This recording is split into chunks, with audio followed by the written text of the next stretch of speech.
Want to skip the small talk and get into the heart of it? So do we. Life isn't about perfection, it's about connection. And together, we're building healthy relationships, one conversation at a time. This is Say It Here. Welcome, everybody. Welcome to Say It Here. I'm Corie Adjmi. And I'm Judi Franco. So we have a special guest with us here today. We have Gary Katz, who's a psychotherapist and the founder of the Center for Intimacy and Recovery in New York. Gary focuses primarily on intimacy and relationships. And he believes that without intimacy with ourselves, it's very difficult to have intimacy with others. You can find more about Gary and his work on his website at intimacyrecovery.com.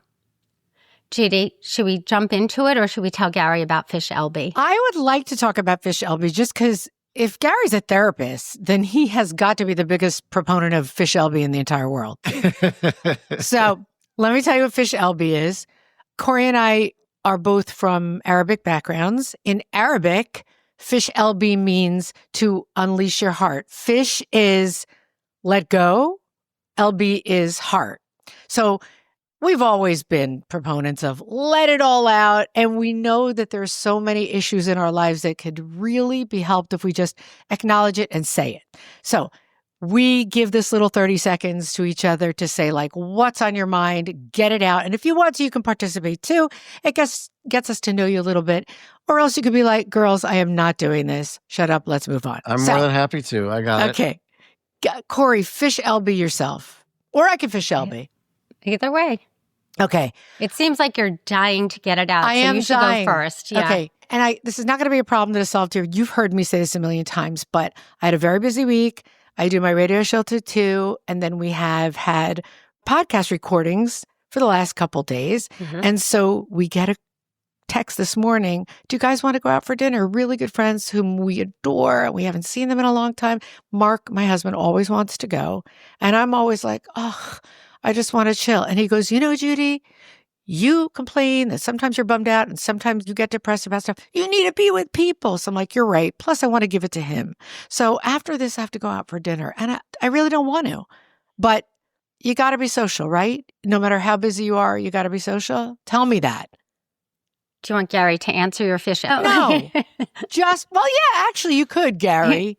I say no all the time, so I kind of have to just do it. So I could just Fish LB that, and Gary doesn't have to answer me now. Because Gary, this is a lifetime of therapy, so we really don't have time for this.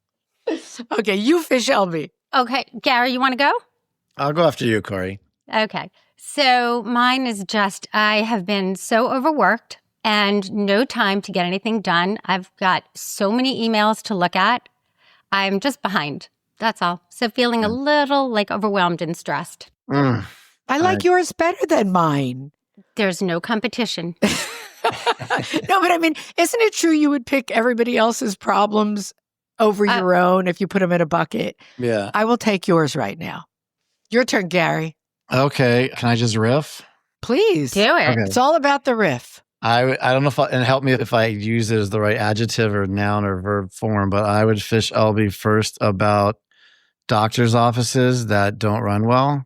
I was just at a doctor's office earlier today, and it's like you get there, there's no one else in the room. It takes them 5 minutes to acknowledge you, and then they give you the paperwork, which you've already filled out 5 times anyway. And then you go to sit down, but then they call you back up 3 times, and it's just inefficient. And they don't listen to you. And then the doctor doesn't even make eye contact with you while they're typing their notes and asking you questions. So I'm annoyed by that right now. I want to dump that. And yesterday I was at a different doctor's office, and it was an amazing, well-oiled machine functioning experience. But I just find like offices, and in my practice, it's one of the things I want our clients to have a good experience of when they call the people who they speak to first in the office, right? Like it may not be their therapist, but so I would say that. Also, when people don't do their job and then I have to be the bad guy. Oh. So I have to hold somebody's pay today because they didn't do their job and do their notes, and I have to tell them, and whatever I have to do. But I just, like, puts me in the position of being the jerk. You think had a I- bad day, Gary. No, I don't think it's a bad day. We're just getting it off. I'm having a great day, other than the fact that it's pouring out and feels very dark. There's a window right above my camera, so I'm looking at it. I feel closer to you now that you dumped on us. I think Fish LB works that way. Yes. It really does. I got to ask you a question completely off any topic. Are you from California by any chance? Yes.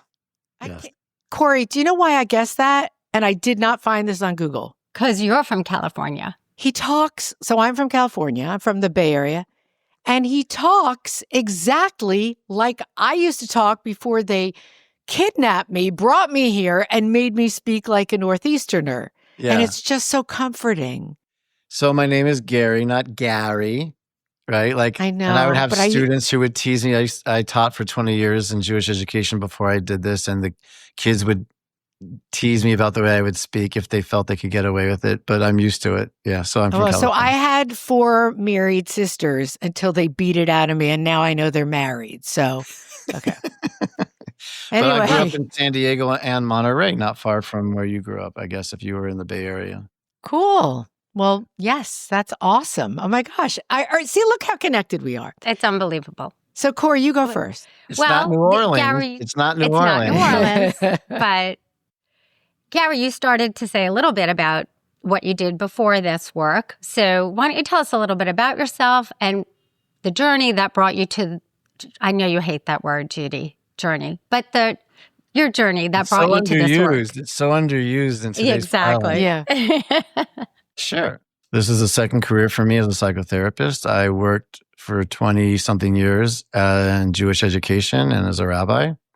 I come from a family that, my father and my stepmother are Jewish and Orthodox, and my mother is Protestant. So I grew up in 2 worlds, and in the middle of high school, converted to Judaism, Orthodox Judaism, and straddled those worlds. And then a year and a half later, I was in yeshiva in Jerusalem for 7.5 years.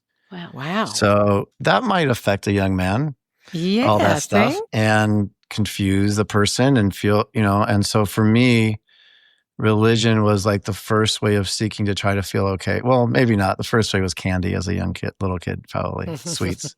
Was the first way to feel okay. But religion became the second way to feel okay. Like it felt like a framework that would allow me to feel like I fit in or that I had a family that made sense.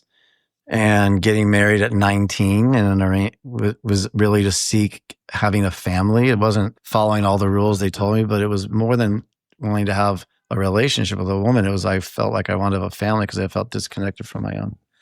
So that like lack of connection and with my family, with myself, led to all these, like, we can call them whatever we want, whether it was coping strategies that were healthy or unhealthy.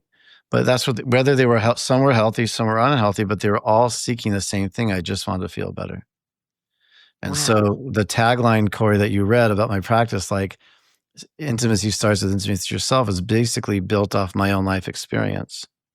That's amazing. That's what I can't believe I didn't know so many of those things about you, Gary. We share a lot of similarities. That's just I didn't know you got married so young. I got married so young, and I had a kid at 20 and another one at 21. Wow. And I didn't even know what I was doing. They could tell you that too, but I was, figuring it out and semi-dissociated and overwhelmed and just wanting to do the right thing, whatever the rabbi said, whatever people told me to do, I wanted to do because that felt like the right thing to do. And with conviction too. Yeah. So, okay, we totally understand now so many things about you. But what I am so curious about is how all of this brought you to the work that you do that talks about raising boys. And the reason that I'm really, really interested in this is that, and Corie may have shared some of this with you earlier, is that has been one of the biggest challenges for me as a parent. I know a lot of people listening to us right now may see a difference between boys today and boys a generation ago. And I thought maybe you could kind of explain to us how that happened. Is it true? And how you got into that part of your work. Sure. I think, well, for me, so the next part of my journey was becoming a rabbi and then working in Jewish education with kids because I wanted them to have a different experience than I had. And for me, what teaching Judaism was about, helping them to feel okay, which is what I believe any religion should hopefully do. I mean, it's not all it's about, obviously, right? But it could be a framework that someone could find meaning, connection, purpose, and a sense of okayness. And there's so many teachings in all religions and in Judaism too about how to relate to others, how to relate to self and God and everything. So that's really why I went into that, is to help kids feel okay. And so it felt like a calling. It still does. And on my own journey of 20 something years of that, and at a certain point, getting a little tired of seventh grade boys. Speaking of boys, like I love them. They know not what they do. And then as I also moved around the country and ended up in the New York, New Jersey area and was working in schools where there was also a lot of wealth and a lot of entitlement combined with the middle school mishigas, as they say in my Jewish area of the world, it was a lot to deal with. And I started to get tired of it. And also, I didn't want to be one of these teachers that every school has that, they don't like kids anymore. They've been doing it too long. I was like, I do not want to stay too long like that. And in my own personal journey, feeling like the level of observance that I was living didn't feel true to me anymore, and led me to start to have a secret life of being less observant, because as a rabbi, you can't really have a change of observance and figure it out on your own timeline because you're working for a community, you're getting paid to teach as an Orthodox rabbi. And so, if you're an accountant, you can do that and figure it out on your time. But I didn't want to go out in a scandal and bump into parents at non-kosher restaurants or on Shabbat. And I was just like, I wanted to live a life of integrity or wasn't hiding from people. I had already done that in my life and I had moved to not do that anymore. So it took me like 7 years to get honest with myself that it didn't feel right to me, that level of observance. And even though Judaism and even being a rabbi was still and is still super important and a big part of my identity, but in that way. So I had to find something else to do. And I thought I had a plan and it backfired.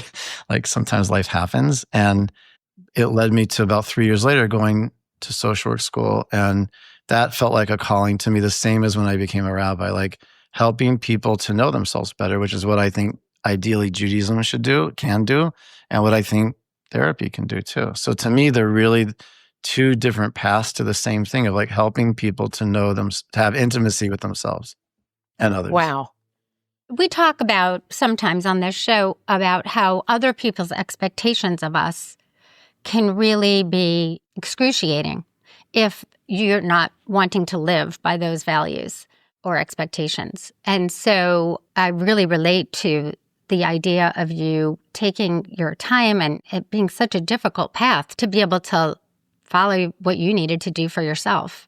Corie and I are both outsiders who were dumped into sort of like a very insular community from other ends of the country and said, you're going to live here now and this is how you're going to do it. So we both come from square peg, round hole, trying to find yourself.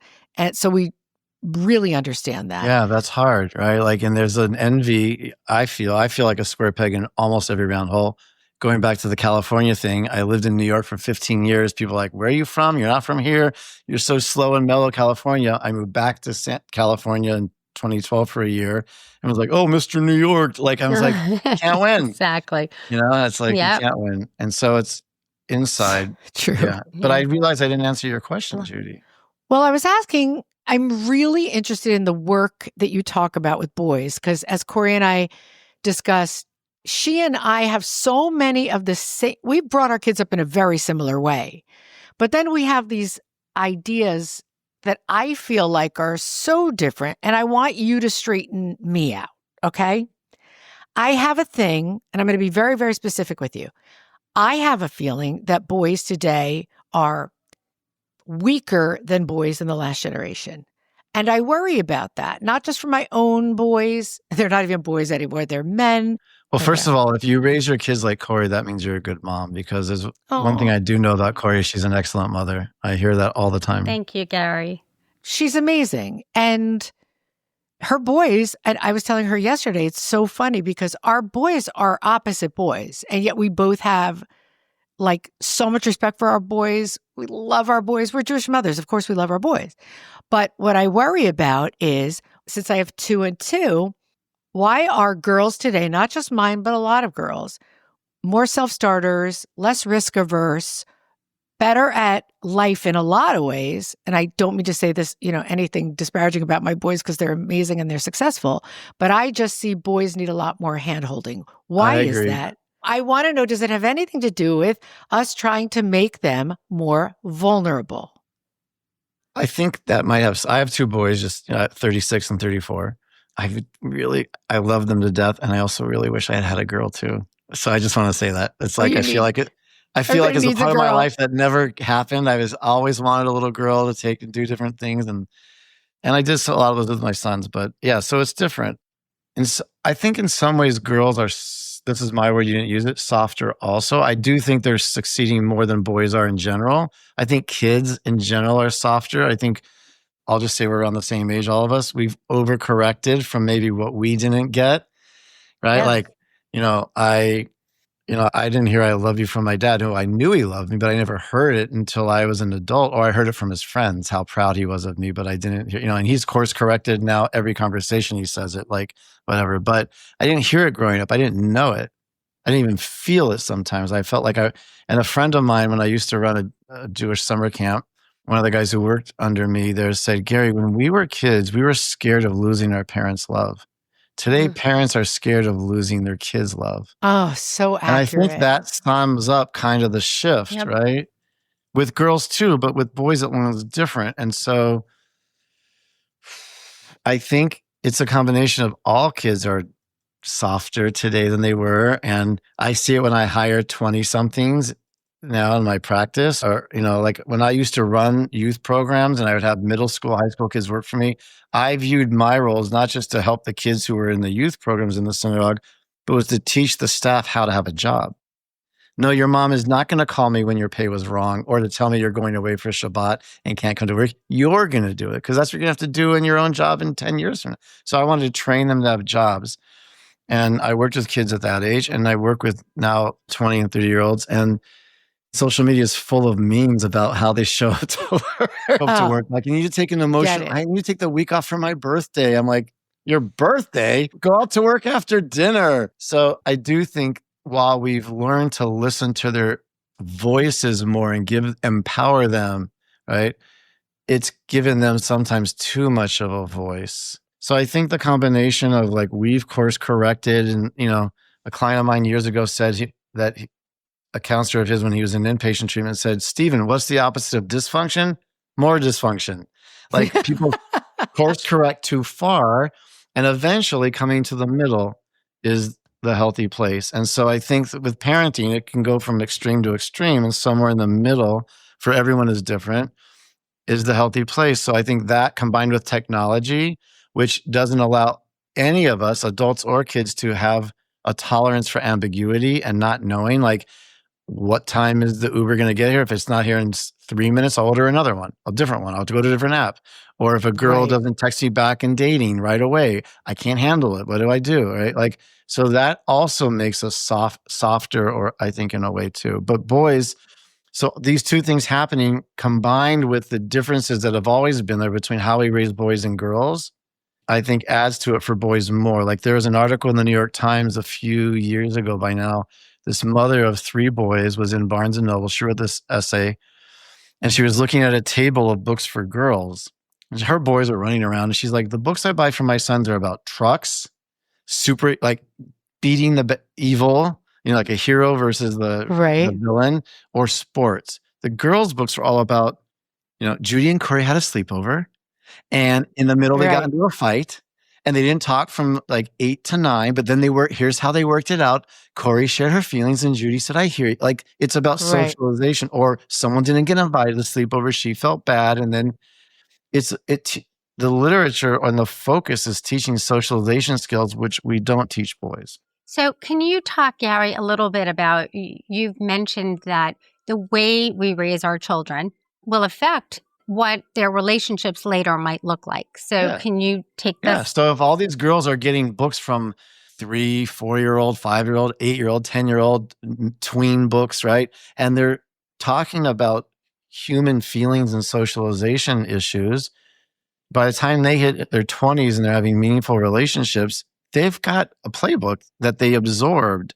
And boys are not getting that. Plus all the kind of rules of masculinity, not just in a machismo culture, but just in our culture, which basically from like when I would teach in elementary school, I would watch like the early childhood kids or the nursery school kids. They'd walk down the hallway and they're like, space cadets. They're like looking around at everything, and you get the ballerina kid who's like on their tiptoes. And boys too, they're goofy. They're silly. I'm sure I don't know if you have grandchildren, Judi. I know Yes. you do, Corie.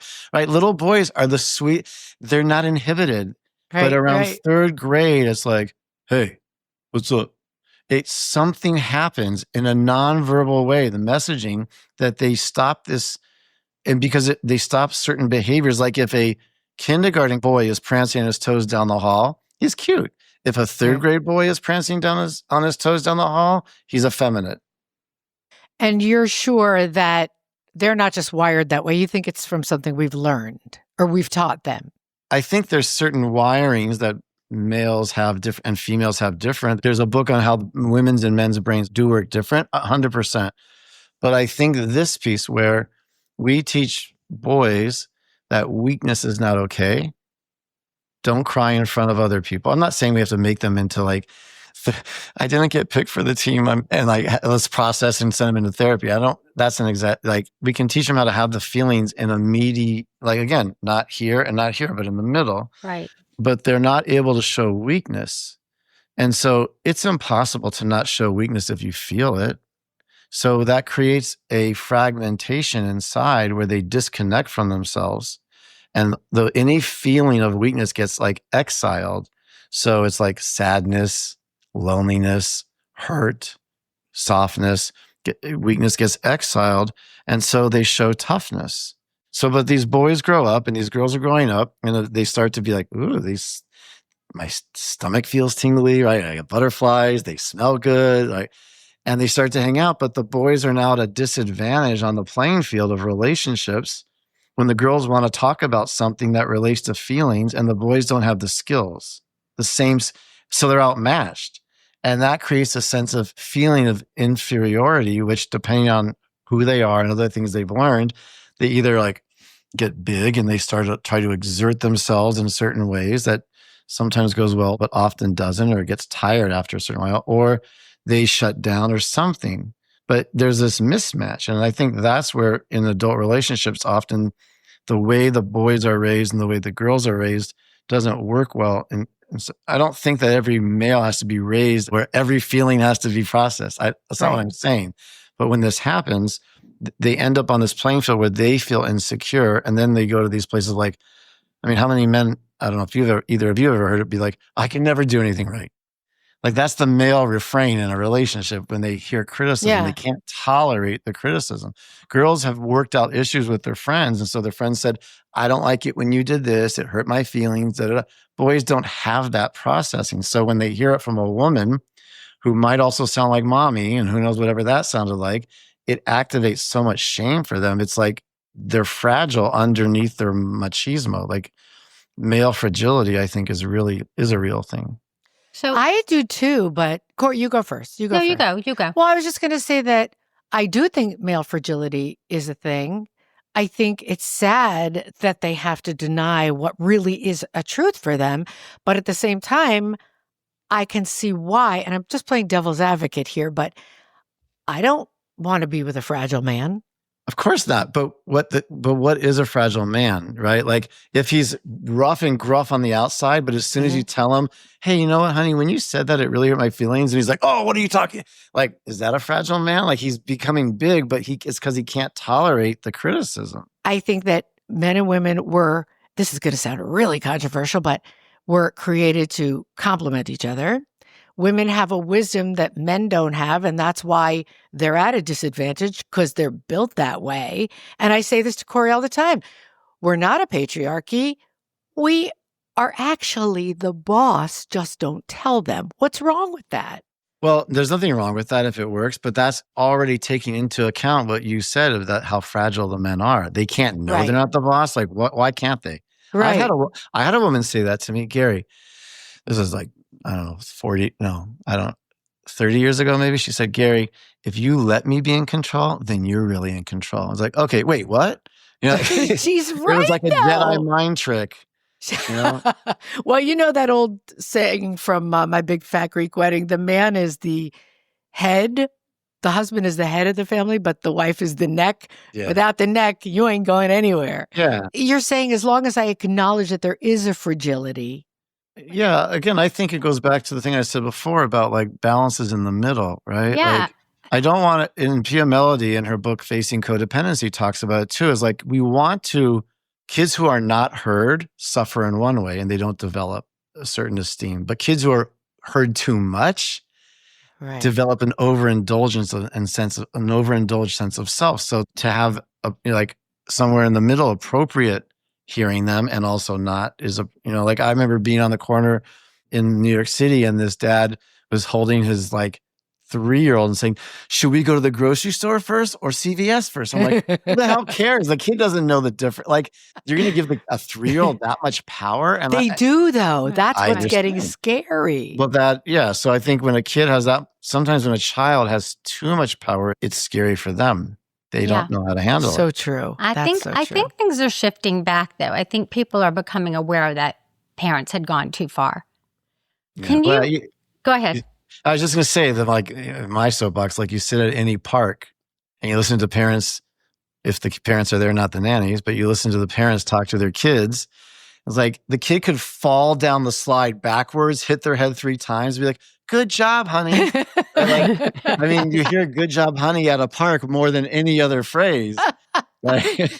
Like the kid gets on the swing and falls over. Good job. Like, no, it wasn't a good job. You did it wrong. Here, let me show you to do it right. Good. You try and I remember teaching at a certain middle school where they praise the kids nonstop. It becomes empty. Right. For sure. Absolutely. Maybe good try. We'll give them that. Yeah. So how do we build emotional resilience? I was going to say for boys because we started there, but just for kids in general. People, adults. How about adults? I think finding the balance between expectation and also understanding when it doesn't work. Everyone's messy. We all fail, right? Like when you said, that's what I was thinking. Earlier you said, I feel like I made hundreds of mistakes. You're a human parent. You did make 100 mistakes. I don't even know you, but like, of course. But you're probably, and I'm sure you're a great mom. Like what parent doesn't make mistakes? We all do. And so teaching kids, it's okay to make mistakes, but also like strive. Otherwise you get the kid who's like, I can just fail and it's okay. I did my best. That's what shows up in the workplace now. That's what I was making a joke about before. Like, but I did my best. Well, it wasn't good enough because you didn't meet the goal. You didn't meet your job. So your best is nice and you're out of a job. Like, so like, it's kind of like, you got to understand, have self-compassion, but still perform. I'm so happy, Corie, that you said you think the pendulum is swinging the other way because I fear for the future. How do you find the balance, Gary? That's what I'm asking. Well, can I just check in with you about something, Judi? Would it be okay? Are you kidding me? Of course. Okay, I don't know. I just wanted to check. I'll pay you to check in on me. No, what I'm saying is I feel like this topic has there's a lot of heat or energy for you with it for some reason. And I can sense that. What is it? If it's okay to ask. Oh my God, totally. It is definitely okay. But Corey's going to be like, I don't know if anybody. Corie, I'm just laughing because before we came on the podcast, I had felt this heat from her too. She's like, don't worry. I'm not going to talk. You're going to do all the talking. Did you believe her? Because I don't think I was. I know her for 40 minutes. I wouldn't have believed her. Not for a second. It's not even about my family. I love James Bond. I wish that more men were like, is this horrible to say? I wish they had the grit, the determination, the confidence, and the swagger that James Bond has. Do I deny them their vulnerability? Absolutely not. And I'm sure James Bond off the set had a fragility. You talked about balance before, Gary. How does one create that balance? I'll give you an example. I work with many individuals and couples, and maybe this pertains to it, where, the traditional thing is set up is often that men are wanting sex and their wives don't want to, right? Like that's the refrain in society. She has to have a head. And the reality, I think, is different than that. I mean, there are couples like that, but the reality is two other things. One is there are many couples where the woman is frustrated that they're not having a better sex life or more, either better quality or better frequency of sex. But the man can't talk about that to his friends because of, again, fragility. But that's one thing. And also the thing is like, well, what are you doing to make her want it? Like James Bond, he's hot. I mean, like, I'm not into that, but like, he's sexy. The women who are into him, there's a reason they're into him. He pays attention. He takes care of himself. What I will often say to men is like, what are you doing to make your woman want to have sex with you? I don't mean like you touch her once a month and that is a signal that you're having sex that night, or you buy her flowers on the day you want. I mean, what are you doing in how you act, your upkeep, right? It's a question like both in how you take care of yourself, but also how you relate to this woman. Are you relating to her in a way that makes her want to be closer to you emotionally and sexually? And then also I have a lot of, and this is more going to what you were saying, I work with a lot of clients where the women are wanting the man to take more initiative sexually and lead. And I have to like teach the man how to do that because they are inhibited. They don't know or they're scared to. And I've had to say to guys, like looking at both of them across from me in the office, like your wife wants you to grab her and shove her against the wall and kiss her like hard. And the guy's like, really? Like, and I use my own energy because I want him to feel what I'm trying to channel my energy when I would do that because I want to give it to him and give it to her in the session. Like, and most of the time the women are like, yeah, I want that. But what you're talking about, the type of guy you're talking about doesn't know how to do that or is insecure or your word or our word too fragile to like take the risk. So you're saying when you talk about your James Bond figure, you want someone who has the confidence. Yes. Could also the thoughtfulness. Okay. I married James Bond and he also has the thoughtfulness. I got the perfect man. Okay. Gary, can you walk us through when a couple gets married and issues start to come up and the husband potentially is conflict avoidant because, like you said, he was reading about trucks or whatever and doesn't have the socialization skills or communication skills that his wife might have. And because he's not able to process his emotions, what can happen? What can happen? A lot of things. I mean, a lot of things can happen, right? Like, I think the woman usually feels lonely. Mm-hmm. She's trying to connect with her husband because she loves him and she wants to feel connected. And at times she needs to be understood and heard like every human. And either he may not be, or he may not have the many men because they don't, instead of sitting with feelings, go into fix it mode. So she's like, right. So she's like, I had a hard day at work or I had a hard day with the kids. And he's like, well, do this. Like, and that's a way they're trying to show love, but right? We all know the thing like, but you're not hearing me, like the old joke, right? Like you're not hearing what I'm saying. So I think the fix it mode is a reaction to not feeling. It's a way to not feel that men are taught as boys. And it's a good thing too. It probably helps them succeed in the work world. But in the relational world where someone's wanting to be seen and heard, they need that before they can get it fixed. So how do you fix that? Like if somebody walks in and says, my husband's not giving me what I want, he just wants to fix everything, he's not really listening. Yeah. Then what? I think what I would call it is like teaching them emotional literacy, how to be emotionally literate, and working with men and sometimes women to learn to be able to identify their feelings other than tired, angry / pissed off, annoyed, or whatever you want, honey. Those are like the three main men's feelings. I'm just joking. But like the two feelings that men are allowed to express in society, even in a society where they can't show weakness, is anger and sexual desire. So many men are not aware they're having all these feelings going on. Like a wife, let's say, is focused on the kids, and to add, a husband feels ignored and like slighted, and all of a sudden the bottom of the totem pole. They might just be like, "What the hell? What's wrong with you?" But they don't understand they're feeling sad, lonely, rejected, etc., and they don't have the vocabulary to say that. It also sounds very weak. So instead, they go to anger. So then that's why a lot of times I think men sometimes explode in anger, and their partner or wife is like, "Whoa, where'd that come from?"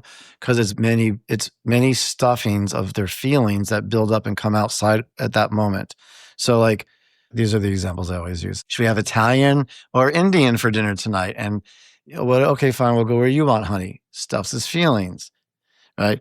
Or, well, I don't really want to spend the third weekend in a row with your mom. Like I love her, but I need a break. They don't know how to say that because they don't want to get you upset, and they don't know. So like, okay, whatever you want, honey. And then, so they stuff and stuff and stuff, and then it builds up. And that buildup either creates walking around angry or an explosion of anger, or they use this resentment to justify other things. So the other feeling that many men can show is sexual desire. So they use the resentment to let themselves feel entitled, either to act like a jerk to their spouse sometimes, or to do other things that might be more self-interest or selfish, whether it's cheat sexually or be kind of like callous with their spouse's feelings. The resentment is the fuel that creates that entitlement.